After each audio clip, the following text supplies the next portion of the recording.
Welcome to Tales from the Fandom, a podcast that brings a special guest out of the multiverse and straight to you. And now your host, David Ginsburg. Hey everybody, welcome to the latest episode of Tales from the Fandom. There was supposed to be another guest-hosted episode, but unfortunately that fell through, so I went into my archives to try and find something, and I did find one of the fabled lost episodes. It's an episode that was recorded way back in June of 2016. However, there was a lot of audio issues with it, and it took some time to just get it fixed and corrected. And even still, there is a little bit of some audio drift or audio. It's just some weird audio stuff going on in the recording. So for that, I apologize. And I also want to apologize to the guest for it not coming out over 2 years ago. So this episode is with Captain Cody Cosplay. You should definitely check out his Instagram page and Facebook page. He does a wonderful Captain America cosplay, as well as a lot of new stuff over the 2-year time period since I've recorded with him. So again, I hope you enjoy this episode. It's almost like a flashback to when I started the podcast. I was so brand new. I wasn't sure what I was doing yet, and it definitely shows. So thank you for listening. Thank you for everyone who did guest-hosted episodes this month, and we return with some more recent episodes coming up in October. So thank you all so much. I appreciate it, and have a great day. Welcome to Tales from the Fandom, the podcast that brings a special guest each week to discuss their take on fandoms. I met today's guest at MegaCon in Orlando, Florida this year while waiting in line to get in. He was the slickest Captain America I had seen, so I got his picture and he gave me his card. His name is Cody Irvine, but he goes by Captain Cody Cosplay. He's a psychology student in Tennessee, and he's only started cosplaying 2 years ago, but he's already traveling to conventions all over the East Coast. When he's not in class or at conventions, he coaches gymnastics, and his goal is to go to international stunt school and become a certified stuntman. Welcome to Tales from the Fandom, Cody. It's good to be here. How would you describe fandom? To me, it's a particular thing that you're really into, like almost obsessively into. Yeah. And what are you into? For me, it's mostly comics and movies, particularly Marvel comics. But any kind of movie, really. I'm not really. I don't have anything particular movie-wise. So for Marvel Comics, do you remember the first comic that you got into?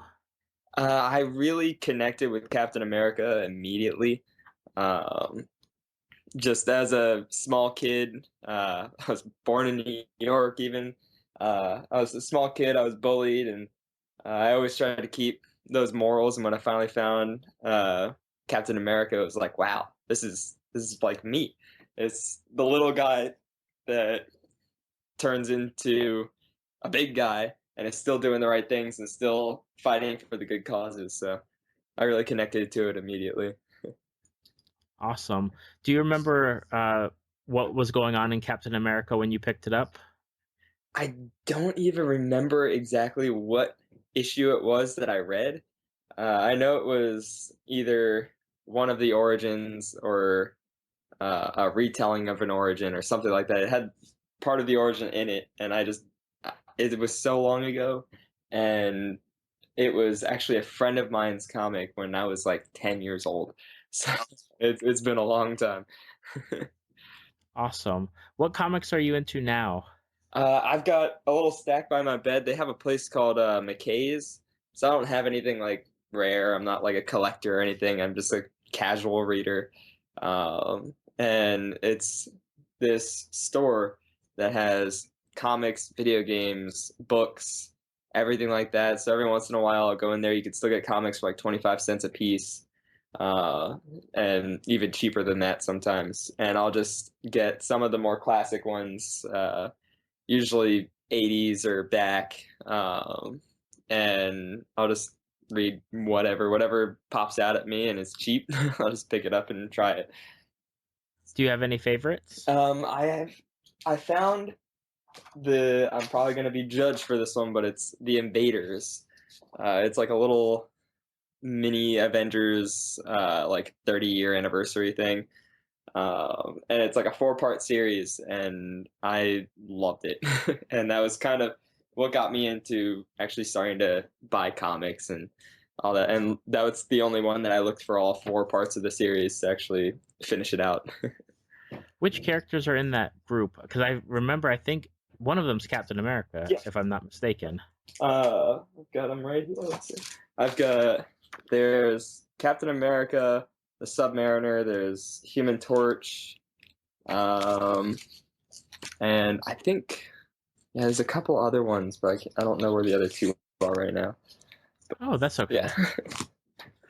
Yeah, I do remember seeing that come out because I remember it was such a throwback because the Human Torch is the original Human Torch and not Johnny Storm of the Fantastic Four. Exactly. I got them all for 75 cents a piece. That's the way to do it nowadays, where they're $3.99 or $4.99 for an issue. Exactly. And they were $175 when they came out, so it's a pretty good deal. Yeah, definitely. Now, when you talk about Marvel Comics, you are most likely known for, at least when I saw you at the convention and on your card, as Captain America. Yes. How did you get into cosplaying as Captain America? About 2 years ago, my friends and me thought it would be fun to go as the Avengers for Halloween. And so I went online, I found a decent Captain America costume. It was like $180. Wasn't one that you get at Walmart, but also wasn't like a really good one. And when it came in, it had all rubber accessories. I was like, this could be a whole lot better. And so I started trying to make improvements to it, and I started looking up online how to make certain things. And then I found out that it was this thing called cosplay, and you could actually do it that not on Halloween. And there was actually a whole thing that you could go to called conventions that you could be a dork outside of Halloween and it be okay and accepted.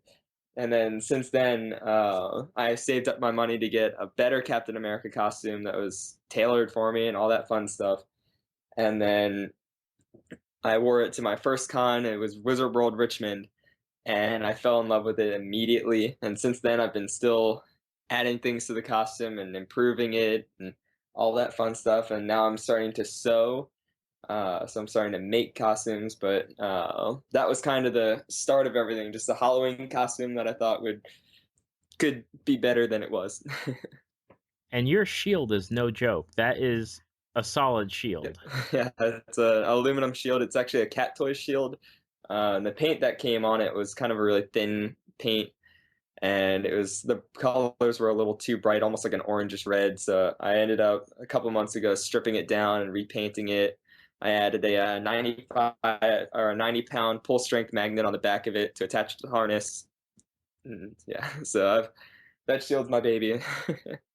Yeah, when I saw you in line, you were one of the first people that I wanted to get a picture of because your costume was just so well done. And it was amazing just to see that, and then seeing the shield, you putting the shield back on, and then just you being so accommodating to everybody in line to get pictures. I really appreciate that. That's what I go for. I've seen a lot of people that are kind of like when they're in line and things, they want to be bothered. They just want to get in, go where they're going. And my big thing is I'm beginning to. I don't see myself as that big of a deal. I don't see myself as some great cosplayer or anything like that. I'm just a dork trying to improve and get better, and just trying to meet new people. So I love meeting people, talking to people, and the reason I do it is to meet people and to I mean, if you can get somebody that appreciates what you're doing, that's just awesome to me, and I'm gonna treat them with so much respect, because if they respect me, that's what it's all about. That's the goal. If they have respect for me, there's no reason not to love them immediately. Right. Like if someone appreciates you, that's the biggest honor that you can have. So that's always going to be really cool to me, and I just love talking to people and taking pictures of people, and that's what I do it for. What's your average con experience like when you're in your Cap costume? Because that's the costume that I most recognize you from. I've seen your other costumes on your Instagram page, but just real specifically, especially with the popularity of Captain America, you must be stopped a lot.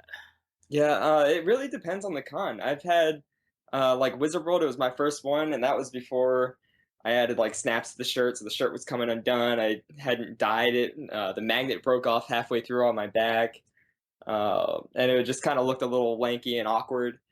And that I couldn't walk 10 feet without somebody asking me for a picture. And that was just so cool because I just started. That was my first con. It was like exhilarating.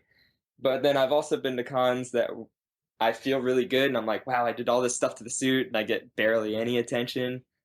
And then MegaCon, it blew up, and I've never had the attention that I did at MegaCon. I had gone through an entire Vistaprint box of cards, and I only gave one to each person, like each group that took a picture of me. Mm-hmm. And I had never gotten that kind of response. So it really depends on the con and who's there and all that stuff. So Yeah, that was the thing that caught me. Was this was my first convention in probably 20 years, give or take, and I've never seen people just hand out business cards. But I mean, that was just something where I was like, wow, this guy's got his own business cards. Yeah, I went to after Wizard World. I was like, so many people took pictures of me, and I'm never gonna see them. And there, I took a few pictures of people, and I got a card from one of them. And I was like, that's brilliant because it's not like you're trying to gain popularity or anything like that, or say, oh, I'm a big deal, take my card. It's more so that I can see the pictures later because I want to see the pictures that I take with people. I just don't always have the time, or it's really hard with the costume to take your phone out, take a picture of somebody, put it back. So it's more convenient just to be tagged in it. So my cards, um, it's not just like my name. It's just please tag me, like Right. because I want to see the pictures. That's the main reason I did it. Absolutely. I was talking to someone else at MegaCon, and she had worn a Poison Ivy costume, and she was stopped by a photographer. They did a real quick mini shoot, and then she moved on, and then she just happened to stumble across his pictures online. And I was like, it must be really hard to find pictures sometimes, because it's, even with tagging, even with Facebook and Instagram now, just trying to track down the photos that you take. So that's a hell of an idea. That first time, I was going through the hashtag for the con, going through thousands of photos that were taken, trying to find them, and I would find my comment. I'd say, "Hey, this is awesome. It was nice to meet you," and then I'd screenshot them and save them from there. But yeah, the cards are cheap enough, and the first time you order them, it's like half off. So I was like, I might as well just go for it and do it. So that's one of the best things I've Absolutely. done. So And you must get some incredible pictures back. yeah. There's been a couple of photographers that have done awesome, awesome stuff. Particularly at Virginia Comic Con, there's Strike and Hide Photography. They do all of the Virginia Comic Con stuff. They always have a booth there that take pictures of cosplayers. And Jenny, the photographer for them, is one of the nicest people, and she's got most of my favorite Captain America shots are by that one photographer, and that all started with me handing her a card, and she was able to tag me in it. And then there was another one at Dragon Con in Atlanta, and a guy stopped us on the street, and he had some studio lights set up in the street, and he took some pictures of like the buildings behind. I was like, oh, those will probably look cool. He showed me one on the back of the camera. I was like, oh my gosh, I need that. So I handed him a card, and I got an email a couple weeks later, and they were some of the coolest pictures I've ever seen. That's awesome. That is Yeah. incredible. Oh yeah. So besides Cap, is there anyone else that you cosplay as? I do Spider-Man, Amazing Spider-Man 2. That's another just kind of Halloween costume. It's not quite the normal Halloween costume. It's more like the deluxe thing. It fits a little better. And the legs were a little long, so I had a friend take them in for me. before I knew how to sew, and she's been great. She found out I stapled costumes, and she yelled at me for that. And before I went to meet Chris Evans in New Orleans, she's like, "We gotta sew everything. You're gonna take every staple, every piece of glue out of there." And so she's my sewing friend. But I had done all the puffy painting on it on the webs and all the hex shapes on the blue, and made a face shell out of cereal boxes. But that one's still kind of in the works. But I just did a couple birthday parties as Spider-Man this weekend. And then my newest one right now is the Human Torch, but the classic Fantastic Four version of kind of Johnny Storm with the Human Torch arm that's coming out of it. And that one's actually for a group that I'm doing in September, a whole Fantastic Four group.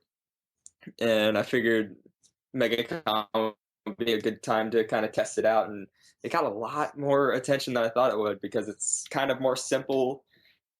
But it's a fun one to do.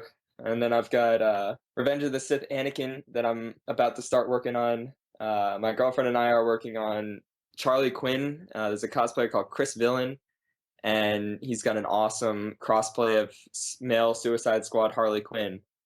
And I'm kind of modeling it after that one because he's awesome. So we're not doing it exactly, but that's kind of my girlfriend's baby that she's working on. And then I got a couple more ideas. So I've got a lot more on the way, but I've only got really 3. I've done one of them was Raleigh from Pacific Rim. My friend messaged me and was like, "Hey, Kira is going to be 5'6" wide in this Rococo version of a kaiju that I'm making her at Katsucon. Would you go if I made you a costume and be her handler?" I was like, "Yeah, definitely." So he made me this incredible Rococo version of a Raleigh drive suit, and it was one of the coolest things I've ever had. And I got to kind of escort her around, and that was one of the most creative and detailed things, and that's one of my proudest ones. But it's so sad because people don't recognize it right off because it's not the movie version. But those really are my really only 4 that I've got. I've also got the original Avengers Captain America, but I don't wear that one to cons. It's a pain in the neck. Okay. Yeah. I was wondering how well the Johnny Storm would be received, because Fantastic Four really has kind of fallen by the wayside, at least on the Marvel Comics side, plus the Marvel movies. Yeah. So I wasn't sure how well it would work, but I saw the picture that you posted, and the costume is incredible, especially with the flaming hand. Thank you. Yeah, I thought the same thing. I was like, Fox kind of ruined this movie, and like people don't really have a lot of patience for Fantastic Four anymore because a lot of people didn't like the original movies that they did, and I loved them personally. I thought they were great because they were corny like the comics, but I didn't think it would get a whole lot of attention. Number one, because it was simple. Number two, because it's Fantastic Four of anything. But I it was received a whole lot better than I expected it to be. I just had one guy in the bathroom. I was trying to go to the bathroom. I couldn't zip it all up myself, and I was like, "Hey, could you zip this up for me?" And he went to pull the zipper and pulled it straight off the top, and then it actually ripped a hole in it. So I've got to fix that for. What are some of your favorite comic book heroes? Who are some of the ones that you love the best? Like I said, Captain America is a huge inspiration and huge connection for me. Spider-Man, every kid loves Spider-Man because he's that awkward teen guy that is really relatable. There's just this little bully teen kid that everyone can relate to. He's the first superhero that's not like a big grown man and successful and everything. He's just a little high schooler. So I've got some connections to him. I also thought it would be cool as a gymnast to be able to cosplay him because I could do flips and things like that. But those are the 2 real main ones. I know they're kind of mainstream and kind of typical ones for people to like, but I actually do have some good emotional and like character trait connections to them. So those are the 2 big main ones. Who are some of the characters that you would love to see people cosplay that maybe don't get the recognition or attention that you think they might deserve? There's one. It's actually a version of Steve Rogers that it's the Nomad. And it was kind of that comic came out around the same time as Watergate. He gave up being Captain America and became Nomad. And it was only for like an issue, I think, and then I think they rebooted it later on. But uh, cool thing because it's like the super fans that really know. But I feel like that's a really fun one. But then, I mean, everybody cosplays the people that are in the movies now because that's what everybody knows, and that's what is really like popularized. A lot of people, what they know of Marvel is just what they see on screen, and I think there's just so many great characters out there that could use some more like Submariner for one, that could use a little more attention, and that I think would be really cool to kind of try to do. So, yeah. When you attend conventions now and you're surrounded by a ton of different fandoms, whether it's Sailor Moon or whether it is Harry Potter, Game of Thrones, Babylon 5, Star Trek, Star Wars, are there any fandoms that you have started to get interested in just based on your convention experiences?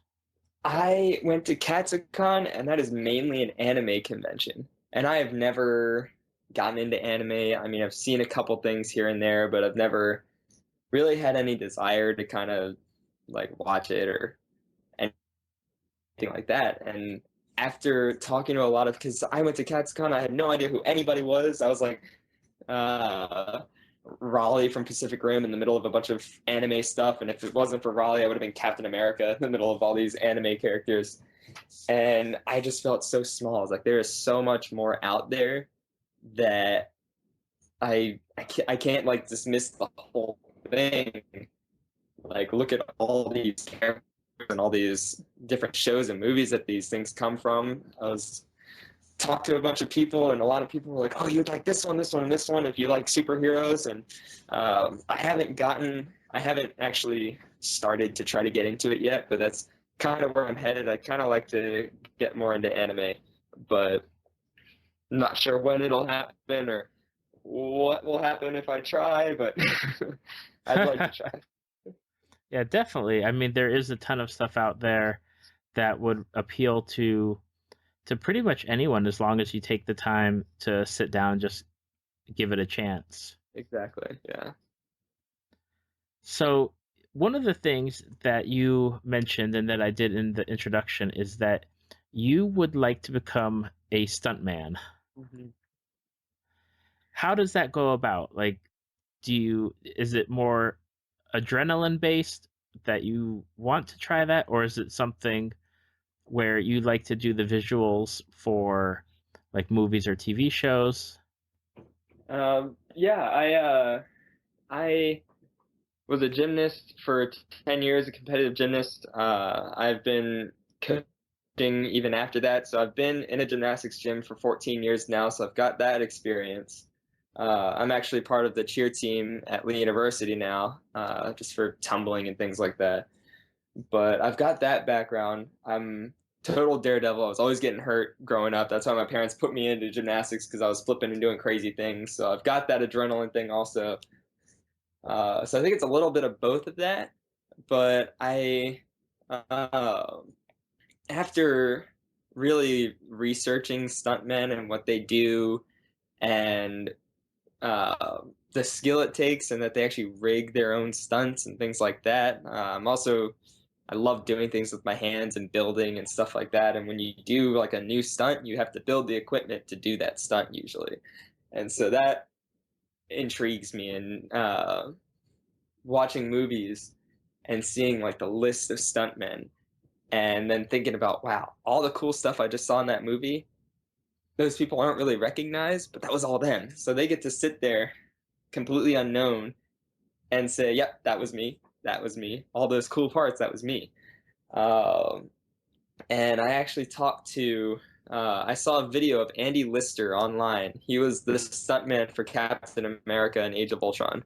and he had posted something on his Facebook and it went viral. And I was like, you know what? He's got a couple hundred friends. Let me try to add him, see what happens. So I added him on Facebook. He added me back. So I was like, okay, well, let me try to message him, see what happens. So I sent him a message just kind of explaining that getting into stunts is kind of what I'd like to do. Do you have any suggestions for someone who's wanting to get into it? Things like that.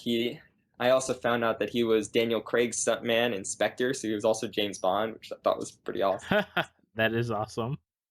So he is one of those big, high up people in the stunt business, and he messaged me back. And he gave me some advice and told me how it's mostly in the US, it's networking and going to different stunt schools, getting your face known. But as he was talking about all the different things that go into stuntman, I was like, wow, that's so cool. Like that'd be amazing. And after talking to him, it was a huge motivation. And since then, I sent him a message after I did my little short film as Captain America. I was like, hey, would you mind taking a look at this and maybe giving me some pointers? I was like, he's probably too busy. He's kind of a big deal. And this is just a little college kid short film. He's probably not going to be able to take a look at it, but we'll see. And he actually sent me back some pointers and told me that he thought it was really cool. So he is a huge inspiration for me. And after talking to him, I really realized that that's where I want to be. And I am a Christian, and so my biggest problem with it was, how does that relate to my faith and how to relate with what I'm supposed to do and my calling. And so I started praying about it, and I was like, you know what? Too many people get stuck in a church and try to minister to the people in church and don't reach out. And you're kind of frowned upon if you're a Christian and you go do something that's secular. And to me, in my opinion, the people that need it the most are the people that don't know anything about it. And what better place than to go to Hollywood or something like that and just be surrounded by people that don't know God and be able to teach them about it and just show by example, not shoving it down their throats, but just being a normal person and being surrounded by them and be like, yeah, I'm also a Christian. Just blow their minds. I think that's kind of my track right now. Is I finally realized that, and I was like, this is what I'm supposed to do. So that's kind of where I'm kind of going on faith and kind of just going for it. So when you finish up your school now, what's the process of getting into the stunt school? Basically, it's a stunt school. There's International Stunt School in Seattle. You apply. I think it's $6,600, and it pays for 2 courses, and it's about a month and a half long. And you go to Seattle. It's like almost like a summer camp where you live at this stunt camp, and and you learn how to work in front of the camera. You learned armed and unarmed combat. There's falls, burning, stunt driving, aerial stunts, anything you could possibly imagine. And there's actually recruiters that go to the camp the week before graduation and just recruit people. And every time I go online, there's another post about, oh, this person was recruited the last week to go do Marvel Universe Live. And this person, and this person went to these huge action movies done by the MCU and Star Trek and all this stuff. And every big action movie you could possibly think of, that's where they pulled their stuntmen from. And so that kind of motivated me. But even if you don't get recruited right away, you get your face known, and you can do from what I understand, almost an internship with a stuntman. It's like an apprenticeship where you help them rig their stunts and you kind of watch them and kind of be their assistant. And you do a certain number of hours of that, certain number of hours of being an extra, and then you could start doing small jobs and just kind of working your way up. So Okay, that is incredible. I've not, I mean, when you think about stuntmen, you don't ever really think about the process that they have to go through. Besides, you imagine that they do to have training somewhere, mhm, and then after that, they're not really mainstream to the point where you're seeing even something like a reality mhm, show about stuntmen. I mean, they've got reality shows about pretty yeah, much everything yeah. else. I think a stuntman type reality show or just a documentary going behind the scenes to show people what they do would be pretty Oh fantastic. yeah, definitely. The things that they go through and the things that they have to do, even just to work up to the point that they're at, is just incredible. And apparently in the UK, where Andy Lister is from, it's a little different. Over there, you do years of just becoming an elite level in, I think he said, 4 or 5 different sports. There's like climbing, martial arts, gymnastics, all that stuff. And then at the end, you go in front of a committee and they decide whether you're going to become a stuntman or not. And if you are, then you go straight to starting to do movies and things like that. And if you're not, you can either keep working or give it up. So it's a little different. In the US, it's more networking. And in the UK, it's like a set system of you have to do this, this, and this. And then you go in front of a committee and they decide. So What would be your dream movie? what I've told everybody is that um, I'm set to graduate in the fall of 2017 or the spring of 2018. And from there, I'd go to stunt school, and my real goal is to have some kind of part in Avengers Infinity War Part 2. Because I think I'd be getting out of stunt school and everything around the same time that they would start filming. And even if I'm like bad guy that gets hit number 2, like something there, that would be awesome. But if I were to do some kind of part in a superhero movie, that's the dream. But I'm starting low. Just something in Avengers Infinity War Part 2 would be incredible. So That would be awesome. Especially, and they always need those bad guys for the heroes to beat up on. exactly. And I do remember reading, I know when they were filming Lord of the Rings that they had so many different extras Mm, to be just filler, and it would be awesome even if it was just that, but to where you got to use your stunt training. exactly. Yeah.